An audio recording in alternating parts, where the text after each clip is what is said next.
ধন্যবাদ। এইমাত্র আমরা খোয়াই জেলা শাসকের অফিস থেকে বেরিয়ে এলাম এবং দীর্ঘক্ষণ ধরে আমাদের মিটিং ছিল। এমএলএ হওয়ার পর, বিরোধী দলনেতা হওয়ার পর এই প্রথম জেলা শাসক মহাশয়ের সাথে একটা মিটিং হলো। মানুষ আমাদের ভোট দিয়েছেন এবং মানুষের আশা আকাঙ্ক্ষা রয়েছে যে আমরা মানুষের হয়ে কাজ করব।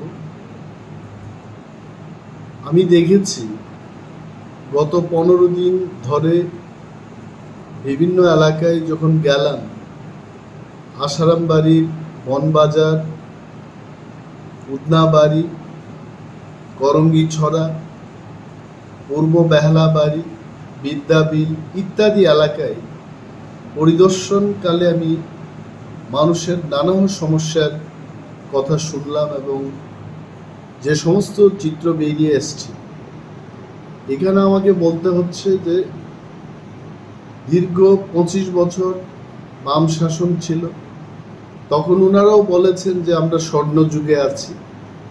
তার পরবর্তী সময়ে 5 বছর ডাবল ইঞ্জিন দিয়ে যারা সরকার করছেন, বিজেপির সরকার ত্রিপুরায় আছে, বিজেপির সরকার সারা ভারতবর্ষে আছে, ওনারাও বলছেন যে এখন স্বর্ণযুগের চেয়ে আরও ভালো যুগ, হীরার যুগে আমরা আছি।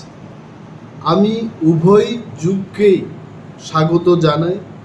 শুভ হোক ওনাদের কথা এবং ওনাদের আশা, ওনাদের প্রত্যাশা। সরকার সফল হোক এটা কামনা করি। কিন্তু আসারামবাড়ির এই এলাকাগুলি পরিদর্শন করে এখন দেখলাম যে পানীয় জলের সংকটে রয়েছে হাজারো মানুষ। আমার কাছে লিখিতভাবে এলাকার লোক, আমি যে সমস্ত এলাকায় গেলাম, এখানে প্রচুর তথ্য এরা একের পর এক লিখে আমাকে দিয়েছে যে কোন কোন জায়গায় পানীয় জলের সংকট আছে এবং কি কি করতে হবে সরকার। তো হীরার যুগে আমরা এখনো কত বঞ্চিত, এই তথ্যগুলো কিন্তু মানুষের থেকেই উঠে এসছে।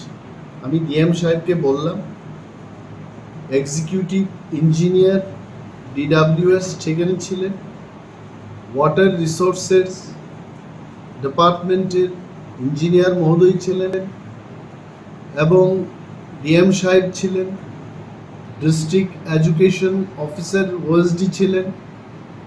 সমস্ত বিষয় নিয়ে বিদ্যাবিল স্কুল, বেহালাবাড়ি স্কুল, সারা আসারামবাড়ি কেন্দ্রের মধ্যে যে সমস্ত স্কুলে নানা সমস্যা, এগুলো নিয়ে আমরা আলোচনা করেছি এবং বিশেষভাবে উজান ময়দান এবং ভাতি ময়দান, ফলাকা বাড়ি, তেই বাগলায়, এই সমস্ত এলাকায় বছরের পর বছর, এটা আমি বিজেপি সরকারকে দোষ দেব না, ত্রিপুরা রাজ্য যে দিন থেকে ভারতবর্ষে সামিল হয়েছে সেই দিন থেকেই বা রাজন্য ত্রিপুরায় সেই সমস্যাটা ছিল, এই সমস্যা আজও বহাল আছে। মানুষ পানীয় জলের সংকটে ভুগছে। এই ব্যাপারটা ওনাদের নজরে দিলাম এবং ওনাদের এই আশ্বস্ত আমরা দিয়ে বলেছি যে বিরোধী দলে থাকা সত্ত্বেও সরকারকে কাজ করার সুযোগ আমরা দেখিয়ে দেব কোন জায়গায় সরকারকে কাজ করতে হবে। মাননীয় মুখ্যমন্ত্রী ডক্টর প্রফেসর মানিক সাহা মহোদয়কে বলতে শুনি যে দেখিয়ে দিন কোথায় আমাদের কাজ করতে হবে। আমরা এই দেখিয়ে দিনের ভারতীয় সিটিজেন হিসেবে, সৈনিক হিসাবে দেশের, আমরা মাননীয় মুখ্যমন্ত্রীকে দেখিয়ে দেব যে এই হীরাটা চকচক যেন হয় এবং কোথায় কাজ করতে হবে এটা দেখিয়ে দেব। এবং লিখিতভাবে আজকেও ডিএম সাহেবকে পশ্চিম লক্ষ্মীছড়া ভিলেজ কমিটি এবং বিদ্যাবিল ভিলেজ কমিটিতে DWS, electric department, education department, roads and ব্রিজেসকে কোথায় কোথায় কাজ করতে হবে এটা লিখিতভাবে জমা দিয়েছি এবং আমরা দেখব এই চিঠি দেওয়ার পর, মিটিংয়ের পর আগামী 1 মাসের মধ্যে মাননীয় যিনি জেলা শাসক এখানে আছেন, উনি এই ব্যাপারে কোনো পদক্ষেপ নিয়েছেন কিনা ঘুরে দেখব এবং ত্রিপুরার মানুষকে আবারও বলবো যে ওনারা কি করেছেন। যদি ভালো কাজ করেন আমরা অবশ্যই ওনাদের ভালোই বলবো, আর যদি না করেন তবে আমরা প্রতিবাদ করব। এই কথাগুলো বলব। স্যার, জেলা শাসক কি বলেছেন আপনাদেরকে এই বিষয়ে?